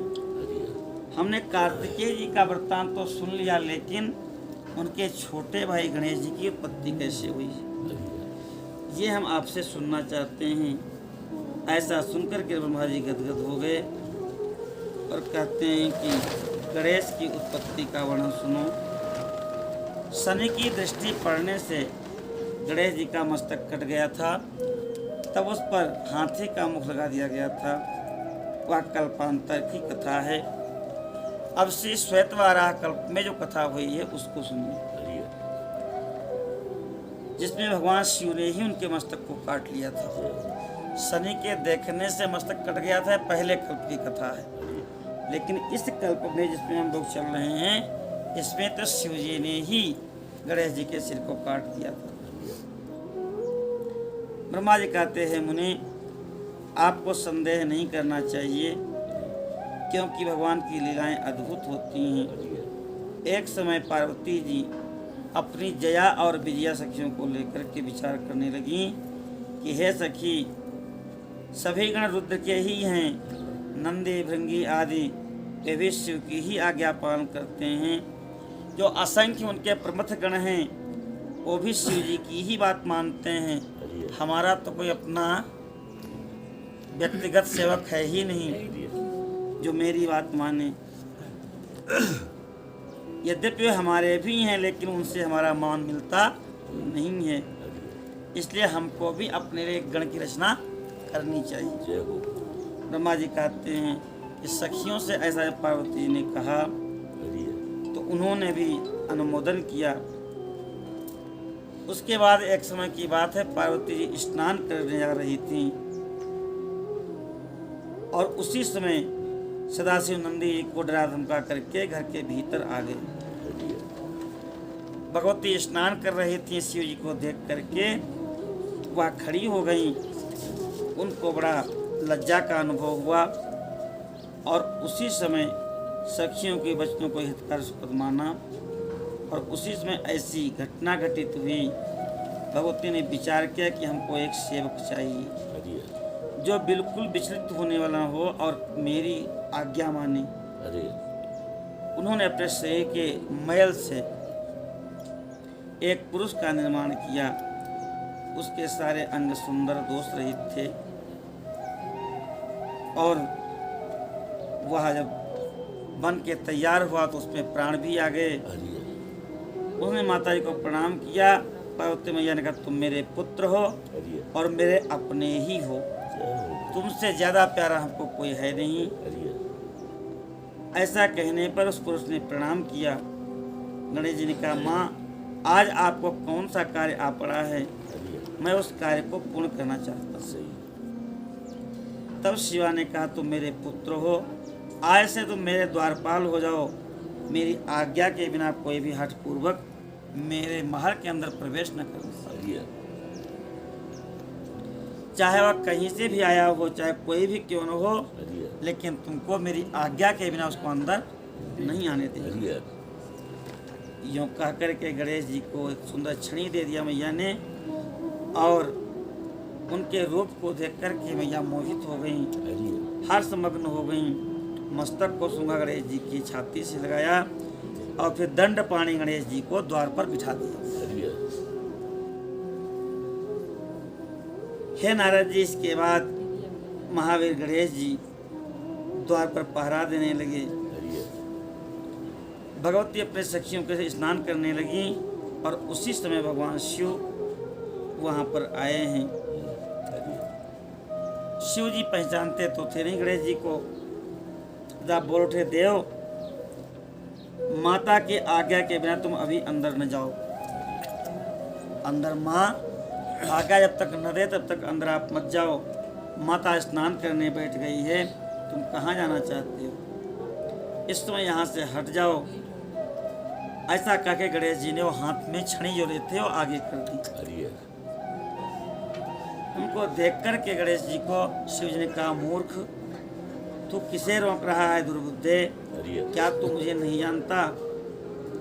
मैं शिव के अतिरिक्त और कोई नहीं हूँ। गणेश जी बोले, सुनो, हम मुख्य शिवगण ही द्वारपाल हैं। सर्वव्यापी भगवान शंकर की आज्ञा से तुम्हें हटाने के लिए यहाँ आए हैं। तुम्हें भी गण समझकर हम लोगों ने मारा नहीं है, अन्यथा तुम कब के मारे गए होते। शिव के गणकार हैं, तुम हट जाओ सामने से, शिव जी को जाने दो। गणपति जी भी निर्भय बने रहे, उन्होंने शिवगणों को फटकारा। तब उन सभी शिवगणों ने शिव जी के पास जाकर के वृत्तांत सुनाया। अब तो भगवान शिव अपने गणों को ही डांटने लगे। गणों, ऐसा कौन है जो इतना उच्छृंखल है कि तुम लोगों को अंदर नहीं जाने दे रहा है, और तुम सब नपुंसक की भांति उसकी बात सुन रहे हो। कृष्ण भगवान की शिव जी ने फिर से आज्ञा दिया कि तुम पता लगाओ कौन है और ऐसा क्यों कर रहा है। गणों ने बताया कि वो गिरिजा के पुत्र हैं, द्वारपाल के रूप में बैठे हैं और अपने गणों का गर्व भी गलत करना चाहा। कहते हैं कि जब गणों का युद्ध हुआ गणेश जी के साथ, तो सब के सब गणेश जी से हार गए। उस समय स्वयं शिव जी युद्ध करने के लिए आए हैं। तब गणेश जी ने माता जी के चरणों में प्रणाम किया। शक्ति ने उन्हें बल प्रदान किया है। सभी देवता शिव जी के पक्ष में आ गए। घोर युद्ध हुआ और अंत में शूलपाणी महेश्वर ने त्रिशूल से गणेश जी का सिर काट दिया। यह समाचार जब पार्वती जी को मिला, वो क्रुद्ध हो गईं और बहुत सी शक्तियों को उत्पन्न करके उन्होंने प्रलय करने की आज्ञा दे दी। फिर तो शक्तियों के द्वारा प्रलय मच गया। वह सब की सब जाज्वल्यमान होकर के दिशाओं को जलाने लगी। सब के सब शिवगण भयभीत हो गए। उसी समय नारद जी वहां पर आए हैं और तब नारद जी ने देवताओं से शिव जी को प्रणाम करके कहा कि हम सबको विचार करना चाहिए कि भगवती का क्रोध कैसे शांत हो। जब तक भगवती गिरिजा कृपा नहीं करेंगी, तब तक इस दुख से हम सब मुक्त नहीं होंगे। तब भगवान शिव, देवता, ऋषि सब भगवती के पास गए हैं। अनेक स्तोत्रों से उनकी स्तुति की है। कहे, जगदम्बे तुम्हें नमस्कार है, अपने कोप से त्रिलोकी को नष्ट मत करो, हम सब तुम्हारी शरण में आए हैं। कहते इस प्रकार से जब स्तुति किया तो भी भगवती ने कुछ कहा नहीं। ऋषि कहते हैं कि अभी संहार होना चाहता है। हे देवी, क्षमा करो, हम सब तुम्हारी प्रजा हैं, चाहे ब्रह्मा हैं, चाहे विष्णु हैं, चाहे रुद्र हैं, हमारे अपराध को क्षमा करो। देवी ने कहा यदि मेरा पुत्र जीवित हो जाए और तुम लोग उसकी पूजा करो तब तो संहार रुकेगा नहीं, आज सबको सब जो है संहार कर दिए जाओगे। जय हो। तुम सब उनको सर्वाध्यक्ष पद प्रदान करोगे तभी लोक में शांति होगी। भगवती ने जो समाचार कहा सारे देवताओं को सुनाया है। सबके सब शिव जी के पास गए। शिव जी ने कहा ठीक है, त्रैलोक्य जैसे सुखी हो वही करना चाहिए। तुम लोग उत्तर दिशा की ओर जाओ और जो जीव पहले मिल जाए उसी का सिर काट करके उस बालक के सिर पे जोड़ दो। शिव जी की आज्ञा मान करके उत्तर दिशा की ओर गए हैं और सबसे पहले उनको वहाँ एक दांत वाला हाथी मिला है। उसका सिर ला करके उन्होंने उस बालक के सिर पे जोड़ा है। देवताओं ने भगवान शिव आदि को प्रणाम कर कहा कि हम लोगों ने आपकी आज्ञा पूरी कर दी है। सब के सब भगवान शिव को प्रणाम करके बोले कि हे प्रभु, आप सब महात्मा जिस तेज से हम सभी उत्पन्न हुए हैं आपका वही तेज इस बालक में प्रवेश करे। फिर शिव जी का स्मरण करके जल अभिमंत्रित करके डाला है। उस जल का स्पर्श होते ही बालक शिव जी की इच्छा से जैसे सोया हुआ हो ऐसे उठ करके बैठ गया। उसका मुख हाथी का हो गया है, सुंदर स्वरूप है, उसका प्रकाश फैल रहा है। अब तो सब के सब सुखी हो गए हैं और पार्वती जी को भी अपार प्रसन्नता हुई। ब्रह्मा जी कहते हैं जब गिरिजापुत्र गजानन जीवित हो उठे तब गणनायक ने देवों ने उनका अभिषेक किया है।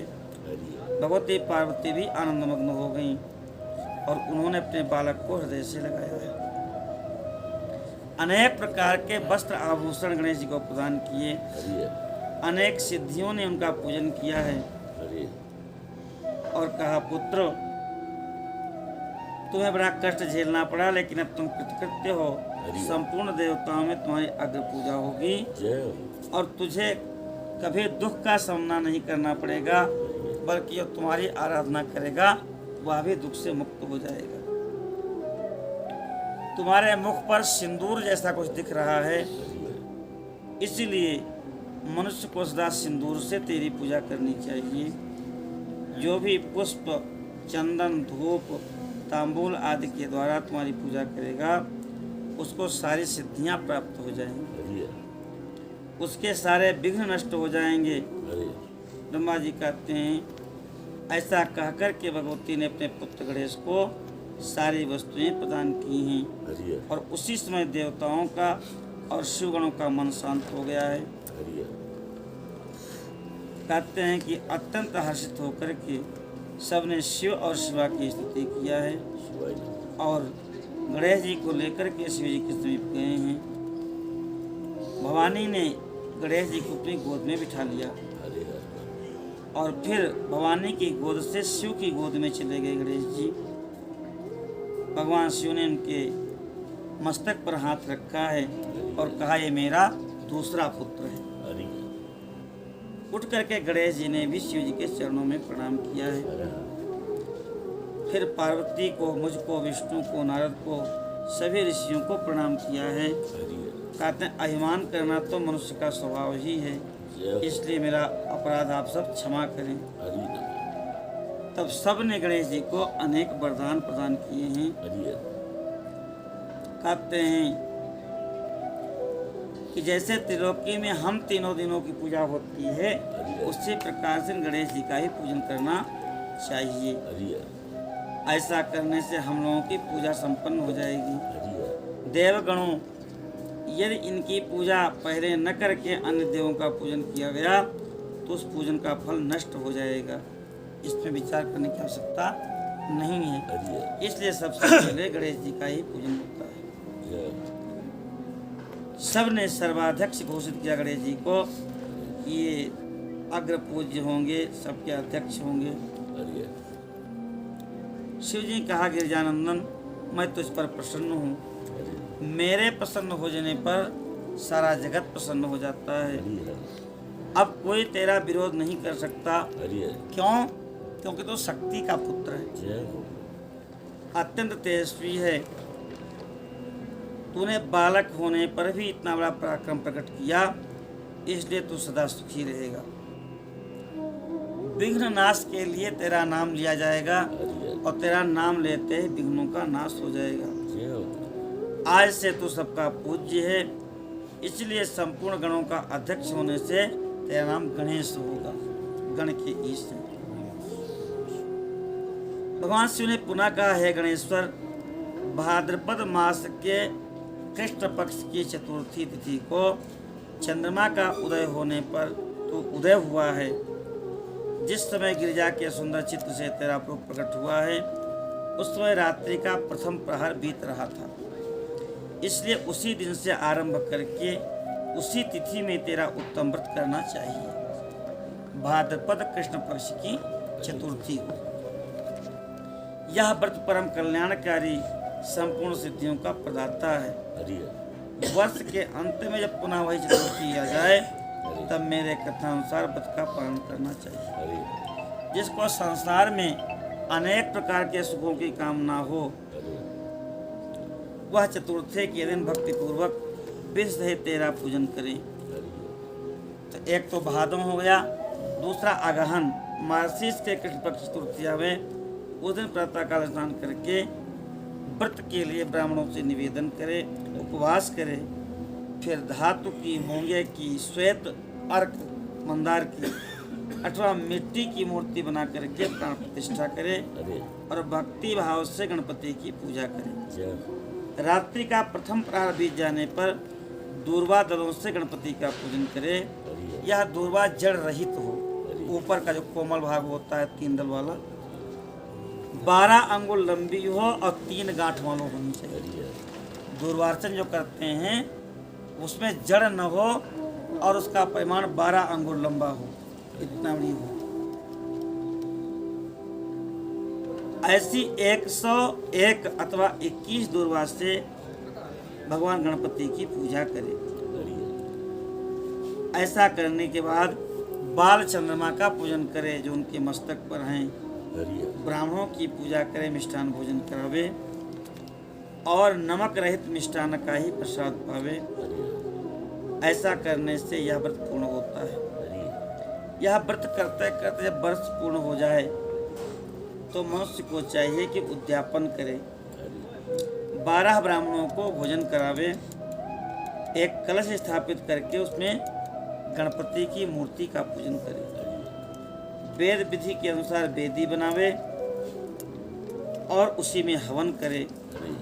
मूर्ति के सामने 2 स्त्रियां 2 बालक बिठा के उनकी भी पूजा करे। स्त्री माने गिरिजा और बालक माने गणपति। हरि हरि उनको भोजन कराए, हरि रात्रि जागरण करे और पुनः प्रातःकाल विसर्जन कर दे। हरि बालकों से आशीर्वाद ग्रहण करे, पुष्पांजलि निवेदन किए। इस प्रकार से यह व्रत गणेश जी का पूर्ण होता है। जय जो श्रद्धा सहित अपनी शक्ति के अनुसार नित्य तेरी पूजा करेगा, उसके सारे मनोरथ सफल होंगे। हरि जो अनेक प्रकार के उपचारों से तेरी पूजा करेंगे, उसके विघ्नों का सदा के लिए नाश हो जाएगा।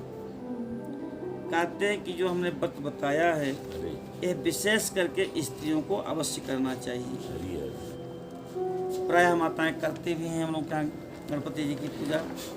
ब्रह्मा जी कहते हैं इस प्रकार से वरदान शिव जी ने दिया है। हरि हरि सभी देवताओं ने तथास्तु कह के उसका समर्थन किया। हरि हरि विधि पूर्वक गणाधीश का पूजन हुआ है। अनेक सामग्री से अर्चना की, चरणों में प्रणाम किया है। हे मुनीश्वर नारद, उस समय गिरिजा देवी को बड़ा आनंद हुआ है। हरि हरि कहते हैं उसका वर्णन तो मैं चारों मुखों से नहीं कर सकता हरि हरि कि गणेश जी की पूजा से देवी जी कितना प्रसन्न होती है। जय हो सभी देवता प्रसन्न हुए हैं। गणेश जी को गणाधीश पद पर प्रतिष्ठित किया गया और उससे सारे संसार का दुख जाता रहा। सर्वत्र शांति छा गई है। हरि हरि सारे ऋषिगण देवगण भगवान को प्रणाम करके अपने अपने लोक को पधार गए। हरि हरि कहते हैं कि जो मनुष्य जितेंद्रिय होकर के गणपति जी के इस उत्पत्ति के आख्यान को सुनता है हरि उसका भवन मंगल भवन हो जाता है, जय हो। उसमें अमंगल नहीं होता। हरि इस गणेश की उत्पत्ति को सुनने से पुत्रहीन को पुत्र, निर्धन को धन हरि और भार्यार्थी को भार्या, प्रजार्थी को प्रजा, रोगी को आरोग्य और अभागे को सौभाग्य की प्राप्ति। जय हो। जिस स्त्री का पुत्र और धन नष्ट हो गया हो, पति परदेश चला गया हो, हरि गणेश जी उसको सब कुछ प्रदान करते हैं। हरि इस प्रकार से गणेश जी की उत्पत्ति की कथा है। हरि बोलो गणेश भगवान की जय। नारद जी ने कहा, हे तात पिताजी, हमने कुमार के जन्म की कथा सुनी, हमने गणेश जी के जन्म की कथा सुनी है। इसके आगे उन लोगों ने कौन सी लीलाएं की हैं यह भी हम आपसे सुनना चाहते हैं। ब्रह्मा जी कहते हैं कि तुम्हारी बुद्धि तो शिव जी का चरित्र सुनने में ही लग गई है, जय हो। तुम बड़े सौभाग्यशाली हो। हरि हे विप्रेंद्र, शिव और पार्वती अपने पुत्रों की लीला देख करके मग्न रहते हैं। हरि छोटे छोटे दोनों हैं, आपस में खेलते रहते हैं। हरि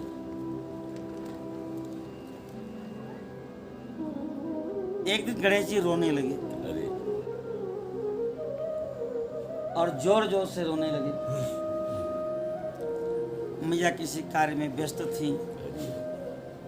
कहे हेरम नाम गणेश जी का है। हरि तो अब जब माँ ने पूछ लिया तो रोना बंद कर दिया। हरि कहे कीमम्ब, क्या है माँ? वैसे तो रो रहे थे, लेकिन जब माँ ने आवाज़ दिया तो रोना बंद। हरि बालकों का रोना ऐसे होता है, और केवल सूचित करने के लिए रोते हैं, जोर से चिल्लाएंगे जिससे कोई हमारी मदद करने के लिए आ जाए, हमारी बात सुन ले। बाला नाम रोदनम बलम, कि हाँ माँ क्या है? तो पार्वती जी ने कहा, रो दिशि कथम, तुम रो क्यों रहे हो? तो कह कर्णो लुठत्यग्निहु, ये जो अग्नि के बेटा हैं, हरि कार्तिकेय हैं, बड़े भाई ऐसा नहीं कहा। जय हो। लड़ाई हुई ना इस समय, तो बड़े भाई दादा कैसे कह सकते हैं? क्या इसने हमारा कान मरोड़ दिया। कान तो बड़े बड़े हैं, तो पकड़ के है ना। हरि अब तो अंदर से मैया बोली, किम ते स्कंद विचेष्टितम, हरि अरे स्कंद, तुम्हारा छोटा भाई है, तुमने ऐसा किया क्या? तो स्कंद ने कहा, हाँ हमने ऐसा किया है। तो मैया को क्रोध लगा कि एक तो गलती किया, फिर अकड़ भी रहा क्या हमने किया। हरि तो कहे तुमने ऐसा क्यों किया? हरि तो कहे कि किम ते स्कंद विचेष्टितम मम पुरा संख्या कृता चक्षुषाम। कहे हम बैठे थे तो ये क्या कर रहा है? 1 2 3 4 5 6 7 8 9 10 11 12 हमारी आंख गिन रहा है। 12 आंखें, 6 मुख है तो 12 आंख, तो बार बार ये हमारे आंखें गिन रहा है। हरि 1 बार हो, 2 बार हो, 3 बार हो, तो हमारी आंखें गिन रहा है, तो हमने इसका कान सुना। तो अब तो मैया फिर पूछी गणेश जी से, नये तत्ते प्युचितम गजास्य चरितम। अरे गणपति, तुम्हारे बड़े भाई हैं, तुम इस तरह से उनकी आंखें गिन रहे हो? ऐसा क्यों कर रहे हो तुम? तो गणेश जी ने कहा, नहीं हमारी बिल्कुल गलती नहीं है। प्राग्नासिका मोटिता, क्या पहले ये हमारी सूंड नाप रहे थे, 4 अंगुल, 8 अंगुल, 12 अंगुल, 16 अंगुल। तो जब इन्होंने हमारी सूंड नापा, 1 बार नापते, 2 बार नापते, नाप के फुर्सत हो फिर शुरू से पकड़ने 4 अंगुल, 8 अंगुल, तो हमने इनकी आंखें गिनना शुरू कर दिया।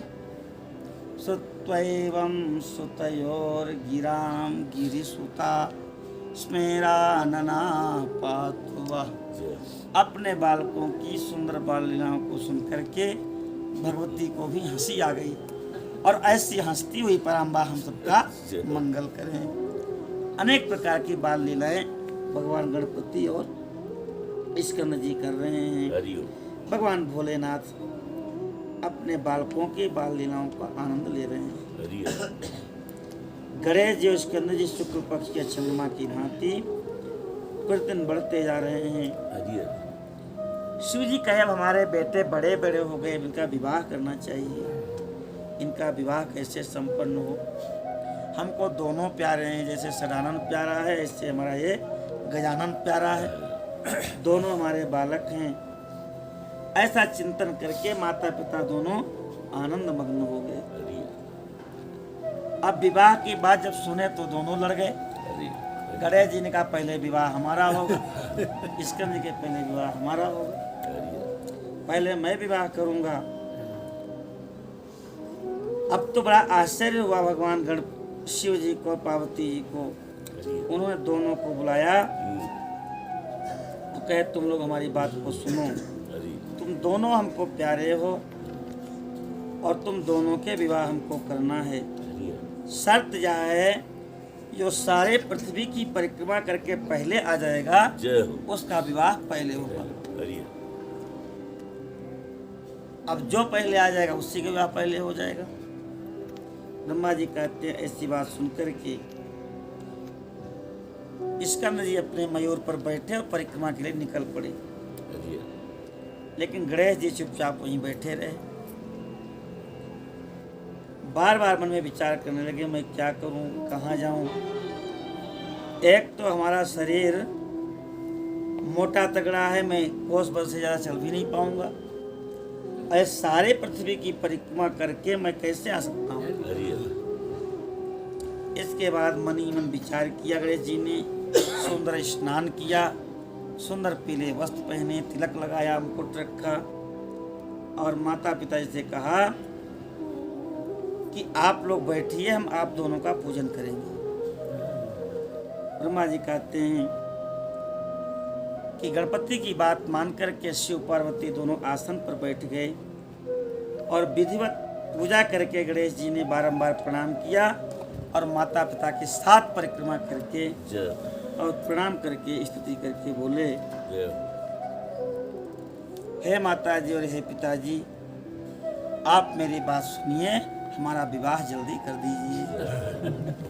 ब्रह्मा जी कहे कि महात्मा गणेश से बोले कि बेटा तू पहले इस कानन सहित पर्वत सहित संपूर्ण पृथ्वी की परिक्रमा करके तो आ, कुमार तो गया हुआ है, तू भी जा, और उससे पहले लौटा तो तेरा विवाह हो जाएगा।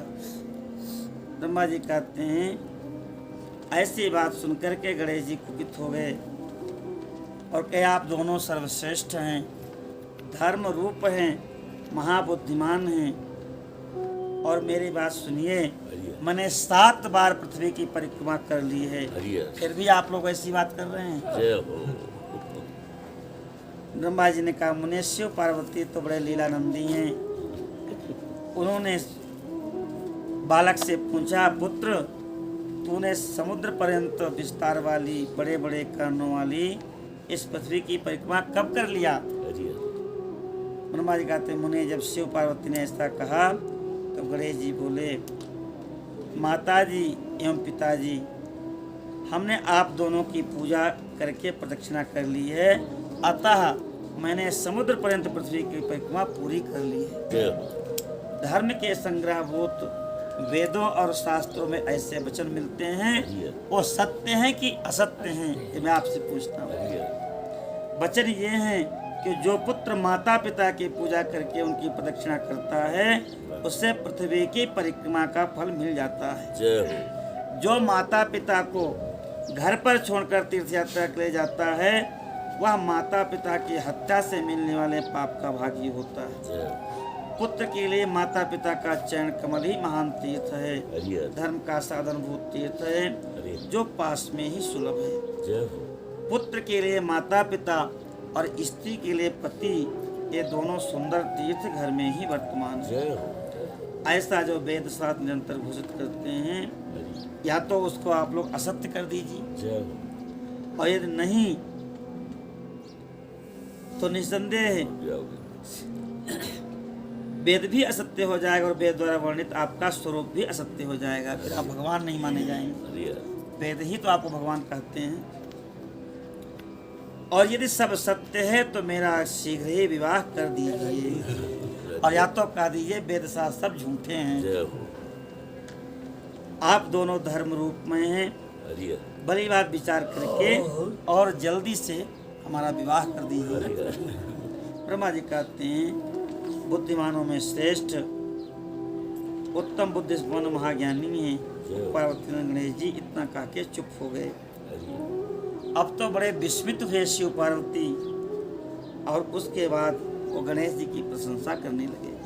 कहे बेटा तू महान है, परम बुद्धिमान है, आत्मबल से संपन्न है, जय हो। तेरी बुद्धि अत्यंत निर्मल है। अरे। तूने जो कुछ भी कहा है वह परम सत्य है, अरे। परम सत्य है, अरे। परम सत्य है।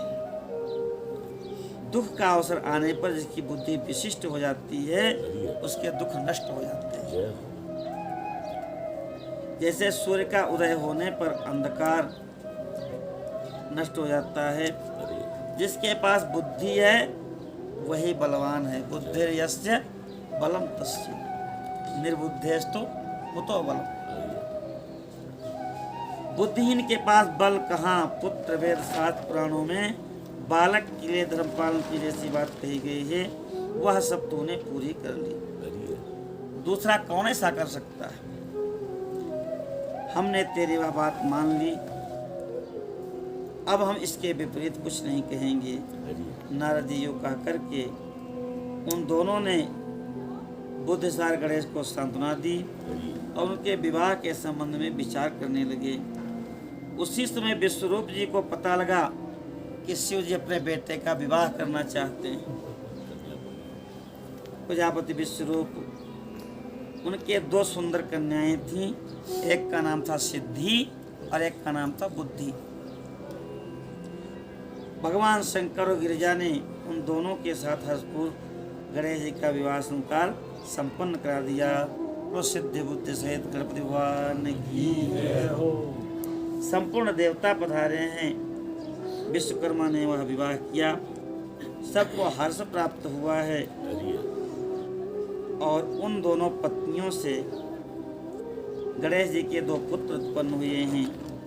सिद्धि के गर्भ से क्षेम नाम का पुत्र उत्पन्न हुआ है और बुद्धि के गर्भ से लाभ नाम का पुत्र उत्पन्न हुआ है। लोग को शुभ लाभ भी कहते हैं, यहाँ क्षेम शब्द लिखा हुआ है।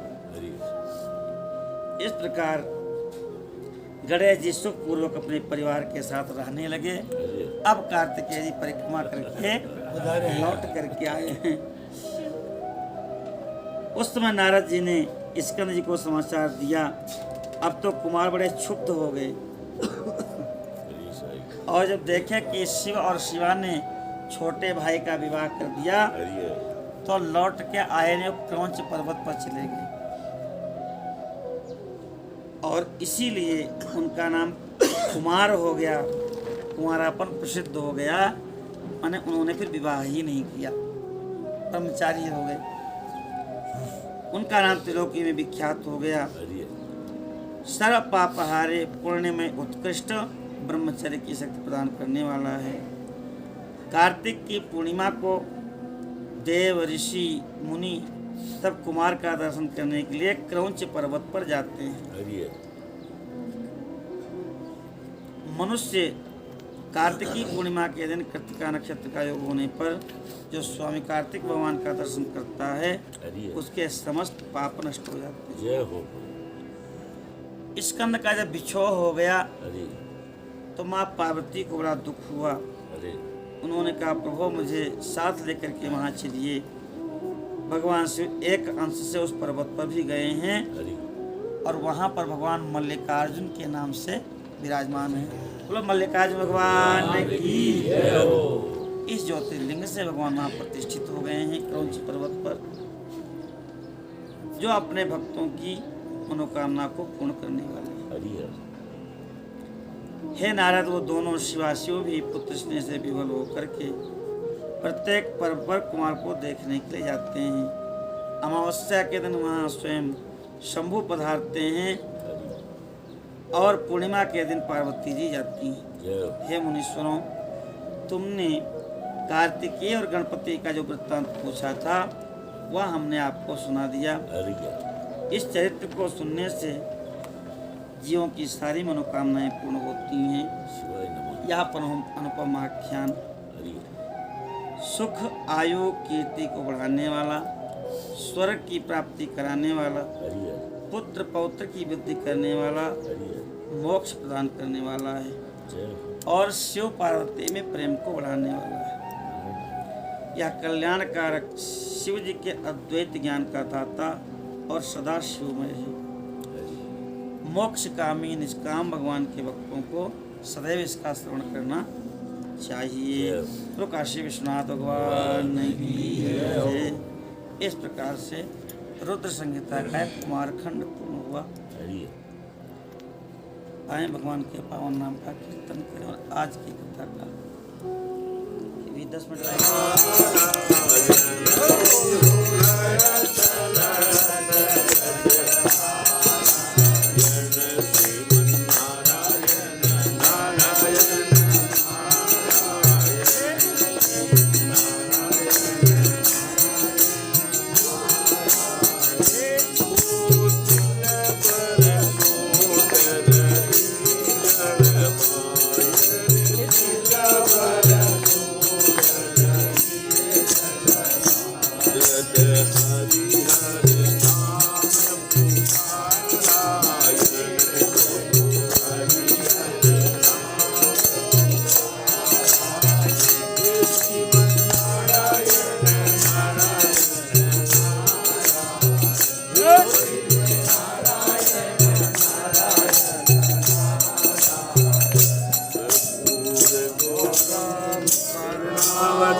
शिव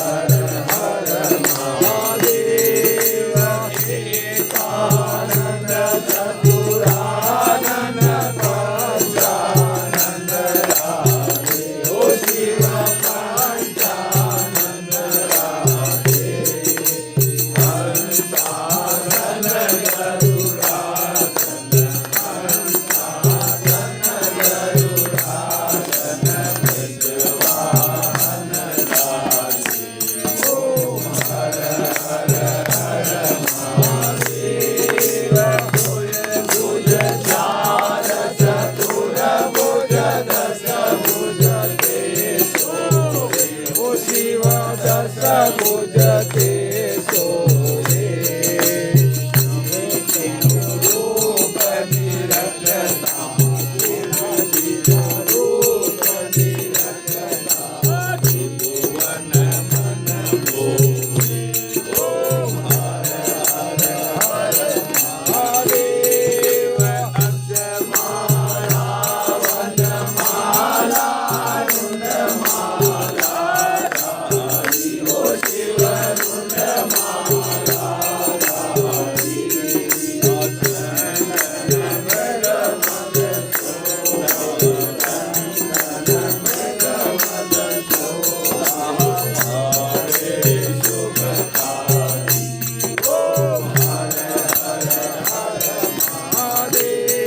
शिव खंड